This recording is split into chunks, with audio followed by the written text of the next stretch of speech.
వర్షాకాలం వచ్చిందంటే చాలు విష జ్వరాలు ప్రబలుతుంటాయి.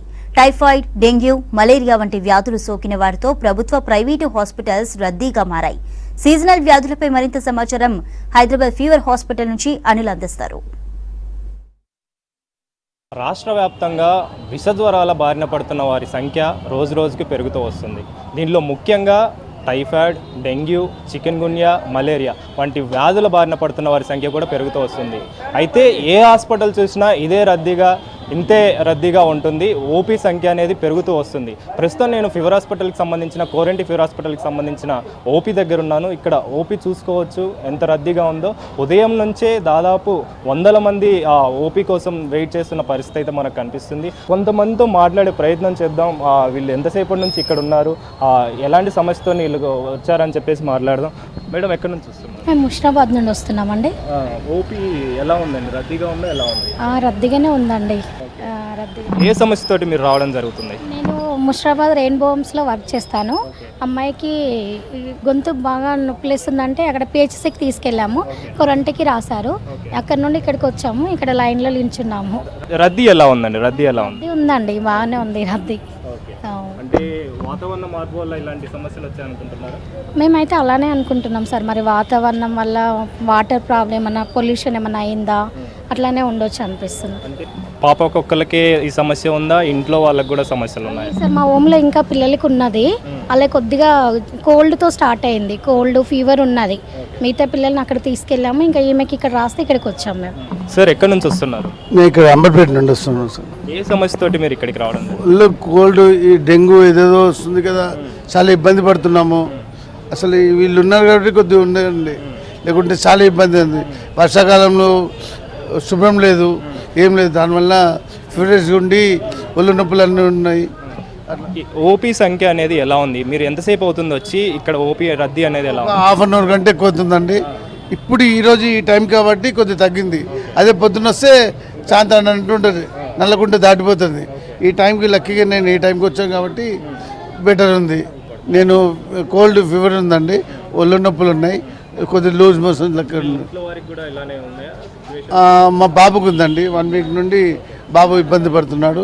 వాడు వచ్చే ట్రీట్మెంట్ తీసుకున్నాడు, పర్లేదు. మరొకరు ఉన్నారు, వారితో మాట్లాడు. సార్, ఎక్కడి నుంచి వస్తున్నారు? అంబర్పేట ఖాద్రీబాగ్. ఎలా ఉంది సార్? మీకు ఏంటి ప్రాబ్లం? కొడుకు అండి, ఫ్యామిలీ స్టమక్ పెయిన్, ఫీవర్, అంత అందరి ఫ్యామిలీ ఇట్లా ఉంది. ఇంట్లో పాపకు ఇట్లా ఉంది. వాతావరణ మార్పు వల్ల ఇలాంటి సమస్య వచ్చిందండి. డ్రైనేజ్ వాటర్ లీకేజ్ అవుతున్నాయి, ఓవర్ కేర్ చేస్తున్నారు, అట్లా ప్రాబ్లం. దాని గురించి stomach pain, fever, loose motions. Koranti fever హాస్పిటల్కి సంబంధించిన సూపరింటెండెంట్ శంకర్ గారు ఉన్నారు. ఆ సార్ని అడిగి మిగతా విషయాలు తెలుసుకునే ప్రయత్నం చేద్దాం.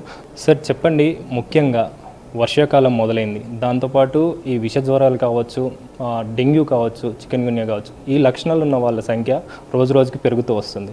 ఓపీ అనేది ఎలా ఉంది? ఇప్పటి వరకు ఎంత పెరిగింది? అంటే జనరల్గా ఫీవర్ హాస్పిటల్లో ఓపీ అనేది గత 1 వీక్ నుంచి కూడా పెరుగుతుంది. మామూలుగా మాకు 400 నుంచి 600 వరకు అన్ సీజన్లో ఉంటుంది. ఇప్పుడు సీజన్లో మాకు 800 నుంచి 900 వరకు, 1000 వరకు కూడా వస్తున్నారు. చాలా వరకు కూడా పేషెంట్స్ కూడా జలుబు, దగ్గు, గొంతు నొప్పి, తర్వాత కొంతమందికి వాంతులు, మోషన్స్, హైగ్రేడ్ ఫీవర్స్తో, శరీరం మీద దద్దులతో చాలామంది కూడా అడ్మిట్ అవుతున్నారు. ఇది వర్షాకాలం సీజన్ అనేది డెఫినెట్గా అలర్ట్ ఉంది. ఈ వర్షాకాలంలో మనకు వాటర్ బార్న్ డిసీజ్, అంటే నీళ్లు కలుషితం అవ్వడంలో వాటర్ బార్న్ డిసీజ్ వస్తాయి. దాంట్లో మనకు టైఫాయిడ్, వైరల్ హెపటైటిస్, గ్యాస్ట్రోఎంటరైటిస్ కేసులు కూడా పెరుగుతున్నాయి. అలాగే వెక్టర్ బార్న్ డిసీజ్ అంటాం, అంటే కీటకాల ద్వారా, ఈ యొక్క ఇన్సెక్ట్ బైట్ ద్వారా, అంటే దోమలు, ఈగల ద్వారా కూడా మనకు వస్తాయి. కనుక దీంట్లో మలేరియా, తర్వాత dengue, chikungunya, other viral fevers కూడా మనకు వస్తున్నాయి. సో ఈ సీజన్లో పెరిగే అవకాశం ఉంది కనుక తప్పకుండా ప్రజలు జాగ్రత్త పడాలి. పబ్లిక్ ఎవరైతే పేషెంట్స్ ఈ లక్షణాలతో వస్తున్నారో వాళ్ళకి మీరు ఇచ్చే జాగ్రత్తలు ఏంటి? ఎలాంటి చర్యలు తీసుకోవాలని చెప్తారు? మెయిన్లీ డెంగ్యూ దోమల వల్ల ఎక్కువ వస్తుంది కనుక డెంగ్యూ అనేది దోమలు కుట్టకుండా చూసుకోవాలి. మన ఇంటి పక్కల పరిశుభ్రంగా ఉండేట్టు చూసుకోవాలి. తర్వాత నీళ్లు నిలవకుండా చూసుకోవాలి. దోమలు కరవకుండా దోమతెరలు వాడుకోవడం మంచిది. మస్కిటో రిపెంట్ వాడుకోవాలి. ఎస్పెషల్లీ డే టైం కూడా ఈ డెంగ్యూ దోమ కరుస్తుంది కనుక జాగ్రత్త ఉండాలి. వీలైనంత వరకు కిటికీలు కూడా మెష్ వాడుకోవాలి. సాధ్యమైనంత వరకు మనం వాటర్ డ్రై డే పాటించాలి. ఇంట్లో ఓల్డ్ కూలర్స్ కానీ ఇలాంటివి ఏమైనా ఉన్నప్పుడు దాంట్లో దోమలు గుడ్డు పెట్టే అవకాశం ఉండాలి. ఒకవేళ ఎవరైనా డెంగ్యూ కేసు నమోదైతే ఇమ్మీడియట్గా మేము హైయర్ అఫీషియల్స్కు నోటిఫైబుల్స్గా చెప్తాము. ఆ ఏరియాలో వచ్చి ఫాగింగ్ చేయడము, జిహెచ్ఎంసీ వాళ్ళు దోమలు ఉండకుండా యాంటీ లార్వల్ మెజర్స్ చేస్తారు. తగిన జాగ్రత్తలు తీసుకుంటే డెంగ్యూ నుంచి, వైరల్ ఫీవర్ నుంచి దూరం అయ్యే అవకాశం ఉంటుందని చెప్పేసి డాక్టర్లు చెప్తున్నారు. కెమెరా పర్సన్ రమేష్తో అనిల్, V6 న్యూస్, హైదరాబాద్.